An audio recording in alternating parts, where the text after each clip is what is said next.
Hi guys, welcome back to Mikey Reacts. If you guys are a fan of this channel and you've been watching it for quite a while, you will know that one of my favorite channels to react to and one of the favorite people to watch his videos is Laurence from Lost in the Pond. As a Brit who's moving to the United States, I really respect him for his move and how difficult it can be. And I also love to learn some lovely and amazing new things from him about the United States that I myself may not know because he's already experienced what I'm about to experience. So getting that information before I go is actually really important to me, and it's something that I really enjoy. So today we are reacting to one more Lost in the Pond video, and it's called 7 Weirdest Things I've Seen in America. So it depends what your definition of weird is, but let's see what this is all about. I'm really intrigued. And don't forget, if you enjoy this content and you like this channel, feel free to like and subscribe to the channel, like this video, hit the notification bell so you don't miss out on any new content. And if you want to see some more historical content and some more in-depth, longer videos, head over to Patreon. It's just $5 per month, and the link is below in the description of this video. So I'll see you over there, ladies and gentlemen. Hello, I'm Laurence, and I'm on a quest to uncover all of the memos that Britain and America lost in the pond. And one of those memos pertains to all of the weird stuff that we do. Specifically, the weird stuff that they do in America. I think people who live in another country might have this idea that America is just the land of weird because of all of the news stories that get funneled out to the UK. I disagree, but let's see. And elsewhere. What weird stories am I talking about? Well, there was that weird incident in 2009 when those parents pretended that their boy was trapped inside a balloon and flown off. And then, of course, every breaking political story ever, that's the same in my country, and anything that involves the word man and Florida. But as somebody who's lived here for 14 years, these weird and wacky news stories do tend to paint a false picture of what America is actually like. Of course, you'd know that if you were already subscribed to my channel, so if you're not, do that now. But just as was the case during my 26 years of living in the United Kingdom, I have nonetheless seen my fair share of weird incidents. And today I'm going to tell you all about the first 7 that spring to mind. Growing up in the UK, I was a huge fan of the Superman films, specifically numbers 1 and 2. After that, it was diminishing returns. I had everything. I had the toys, I had the VHSs, I even had a Superman costume that was a little too tight, and thankfully the pictures have all been burned. But nonetheless, I was surprised to find that here in the state of Illinois, there is a town that has a big Superman statue. And not only does it have a big Superman statue, but the place in question is known as Metropolis. The economy of the entire place seems to be built around Superman, evidenced by the fact that there's even a Superman museum right next to the statue. And now that I have a beard, I'd be really intrigued to see what the people of the town do if I just turned up dressed as General Zod. Billboards by the highway are already a kind of alien concept to me because we just don't really have that in Britain. So see, we don't have it in the UK, but obviously I've lived for quite a while in Dubai, the UAE, and billboards by the side, by the highway are very common, very Americanized. So I'm used to this.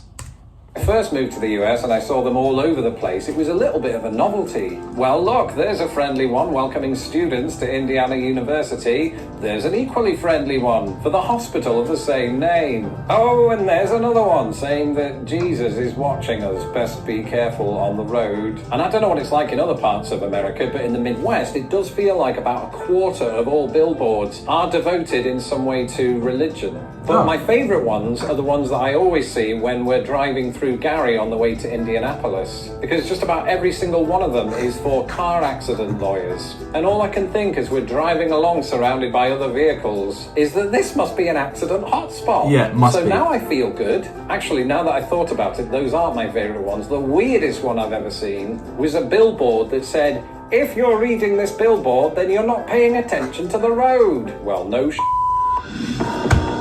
That's great. And while we're on that subject, car crashes, right? I've seen my fair share in the United States. As a passenger, I experienced firsthand my first ever 2 car crashes. But that's not the weird bit. The weird bit came in Anderson, Indiana, near the casino. And for those of you who've been to Anderson, Indiana, you'll know how plausible this is. We were in our car, minding our own business, and the car in front was doing the same. Then all of a sudden, out of nowhere, this smaller car comes racing from the side and smashes into the car in front of us. And firstly, that by itself was the most amazing and terrifying thing that I've ever seen. But not as weird as what happened next, because next, the driver of the car that just crashed into the other car reversed, then did a U-turn and crashed into another car right in front of our very eyes. Our thinking... Is that an American thing? I don't think that's an American thing.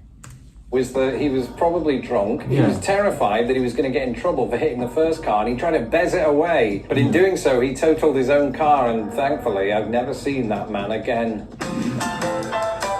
Every now and again, you might see something a little bit weird going on in restaurants, right? And I don't want to throw any companies under the bus, but let's just say that this one rhymes with International Mouse of Flan Cakes. One day, my wife and I went into there. I didn't get any say in the matter. And we got seated, got seen to, ordered our food, and thought to ourselves, this is very 3-star. But then, as time started ticking away, we looked at our watches, which we weren't wearing because it wasn't 1998 anymore, and we realised it had been half an hour since we ordered our food. And in America, that's just not on. Also, we're not the kind of people to berate waiters. I'm just doing this for dramatic effect. And it suddenly occurs to us that our waiter, who was about 16, I think, wasn't just part of a team of waiters. He was the team of waiters. Oh, really? We looked around and he was running from table to table, back into the kitchen, coming out in hot sweats. Oh, and as we're listening in, we hear other diners saying things like, oh, our food's taking a while, isn't it? But just not in a northern British accent. And they all sound really sort of, you know, mad. And I'm thinking, well, look at him. He's not Superman. This isn't Metropolis. Anyway, after about an hour, he comes over to our table with what he thinks is the food that we ordered and sets it down. Now, I'm a British person. I don't really like confrontation, but I found myself in the awkward position of having to explain to him that I ordered a burger and chips and not red velvet pancakes. And at this point, he's starting to well up because all of these people have been berating him for something that evidently isn't his fault. And here is this nice and polite British man telling him, oh, I think unfortunately this is not what I ordered. And as soon as he started crying, which is a sentence that already warrants its place in this list, I don't know what to say other than, is everything all right? What's happening? And he tells me that several people called in that night to say they couldn't do the shift, and the manager was nowhere to be seen. How are you open then? Eventually, and I don't know if the manager turned up, but we got our bill and it said 0 on it. And I think they did that to everybody else in the restaurant for this short duration that we were there. It was weird.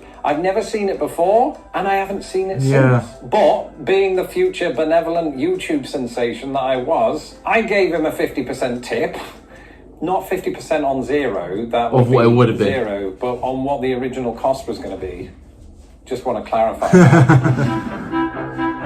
I almost feel like I'm cheating by including this one because I've since learned that the practice that I'm about to describe does occasionally happen in the UK as well. But my discovery of pig racing, yes, pig racing, occurred at a very American thing, and that was the Indiana State Fair. And I know what you're thinking, ooh, Laurence, what is pig racing? It's really self-explanatory. Can't believe you asked that. It is exactly as it sounds. They have this miniature track, and they just send pigs around to race, and they've got these little bibs on. It was just weird watching. Is, for you guys who are watching who are American, is that a nationwide thing? Is that more a Midwestern thing? Let me know.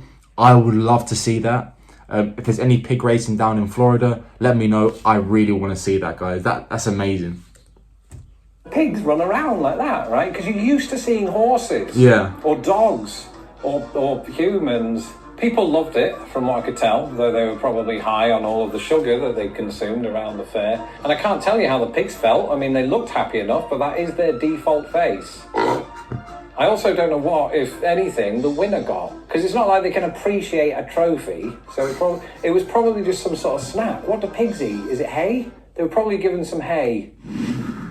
They eat anything. Okay, this one is a little bit morbid. There's no getting around that. Because the truth of the matter is, it was only after I moved to the United States of America at the age of 26 that I saw my... That's interesting, because I'll be moving when I'm 26 too. First dead body. And for those of you back home thinking, oh, how exciting, that sounds like the plot of Stand By Me. Well, it wasn't. It was more like the plot of My Girl, the bit where Macaulay Culkin gets absolutely killed to bits by bees. And he's in an open casket, and you're thinking, well, fair enough, things were different back then. No, things are still the same. Because just literally months after moving here, I was invited to a wake of a friend of a family member of my wife's that I didn't know, and come to think of it, neither did my wife. But we went anyway. And this is a common practice in the United States. You just walk up to the casket, pay your respects, maybe look at some photos off to the side. I usually focus on that. And the whole process just feels really Victorian. It feels like I'm in Victorian Britain. And America, or at the very least Indiana, has some other sort of funeral-related practices that you'd never see in Britain. Because when you're in a car in a funeral procession in Indiana, all of the cars that aren't part of the funeral procession have to stop out of respect. I like that. And while you're sitting there heading... I like that very much. The cemetery, you're thinking, oh, that's really nice. That's a nice show of respect. From experience, you're not quite as on board with the idea when you're in one of those cars and you want Culvers, because you just sort of feel trapped, which is a perfect segue into this. Oh. If you've got more than enough money coming in each month, feel free to skip this ad. If not, I think it's well known by people that have seen my video on the subject that America has all manner of wild animals. Yeah. You've got bears, you've got huge eagles, you've got crocodiles in Florida and alligators in Florida. But here in Chicago... Do we have crocodiles in Florida? I'm pretty sure. I know we have a lot of alligators. Crocodiles, I don't think, are native to Florida at all. A major city that isn't in a massive wooded area or high mountains or a swamp. We don't really see too many of those animals, except there was this one time. I was woken from my afternoon slumber by my wife. That's not the weird part, that happens all the time. Because she wanted me to come and see something that was happening outside our window. And getting up off the sofa, I'm thinking, oh, what crazy shenanigans has Chainsaw Jim got himself into this time? For once, it was nothing to do with him. Because outside our window, trapped between two fences that were this close to each other, was what my wife informed me was a coyote. And of course, I'd heard of coyotes. I don't know why they're still up. I'd heard of coyotes. I just didn't expect to find them in the city. Yeah. For me, I just assumed these were the sorts of animals that turned up on your uncle's farm. Yeah. Right? It felt like nowhere was safe. But then I had a moment of compassion and I thought to myself, it's not us that's in danger here, it's the coyote. Yeah. Right? At any moment, some chickens could come along and point at it and laugh, which, given the history between the two animals, would provide some justice. But I thought in order to prevent that, or I hope you guys get that. even worse, we should probably free it. So we did, and now that I'm admitting it to thousands of people on YouTube, I'm not entirely sure that was the right thing to do, because it wandered off into an alleyway and ended up who knows where. Because where can a coyote live in a city? I mean, there's all manner of potential hazards, right? Traffic, construction, Chainsaw Jim. And that probably accounts for why I never saw a Chicago coyote before that incident, or one since. So those are some of the weirdest things that I've personally witnessed. I'm not sure if we can get coyotes in Florida. Let me know. Do you guys know? In the United States since I moved here. Let me know in the comments below some of the weird and wacky things that you've seen across this country. Just try to keep it clean. My mum's... Yeah, let me know down in the comments if you've seen anything interesting. I know you guys are American, so you more likely than not don't find them weird because you've grown up with them. But I don't find them weird. I think obviously the culture, the geography and all that stuff of the United States is different and unique to the rest of the world, and I don't think it's weird. I just think it just happens to be different. And of course, I think Laurence probably believes that too, being an American now himself. I absolutely I love how different culture it is and life is in the United States, and that's one of the big draws for me to moving there. That different, and I really identify with a lot of American things. There are some interesting things, like obviously the billboards and the ads for lawyers and doctors. I don't think there's anything wrong with them, but again, completely foreign to most people. Obviously, me being in the Middle East, that's actually, which ironically, the Middle East is very Americanized, especially in the UAE. So that is quite common practice. So I'm really used to that, and a lot of this stuff I'm quite used to as well, because societies share quite a bit of similarity with their expats, for example. But this is really, really interesting. I love Laurence. I think he makes me like giggle a little bit, and the information is good. The way he talks is great, and his videos are really, really informative. You can look at them from an entertainment standpoint or from an informative standpoint. I'm looking at them from both. The informative standpoint is that obviously I'm moving soon, so this information is actually really, really great for me. I know a lot of it is anecdotal, but of course, there's going to be some truth to it, and it really helps me to understand what I should expect as a British man with maybe the similar temperament to Laurence here. what I should expect when moving to the United States. I know he's moved to the Midwest and I'm moving to, well, it's debatable. Some say it's the South, some say it's don't, some say it isn't. I'm moving to Florida. Yeah, so this is really, really great stuff. I love his videos. So if you guys have any more that you recommend I look at from Laurence, let me know down in the comments. And aside from that, don't forget to like this video if you enjoyed the content, subscribe to the channel, and have a look at Patreon. In the description down below, it's just $5 per month, and you can find a lot of there's political, historical, sort of economic talk and sort of social, but all about American society. And there's a group of us, about 8 of us now, and we have great conversations. So if you want to join that group, just $5 per month. You'll meet a lot of lovely people. I've got people from the South, people from out in Utah. They will have conversations, and it's like a really nice community. So if you guys want to join that, feel free, go ahead. It'd be great to have you. So apart from that, guys, I'll see you on the next one. Thank you very much for being here, and have a great day.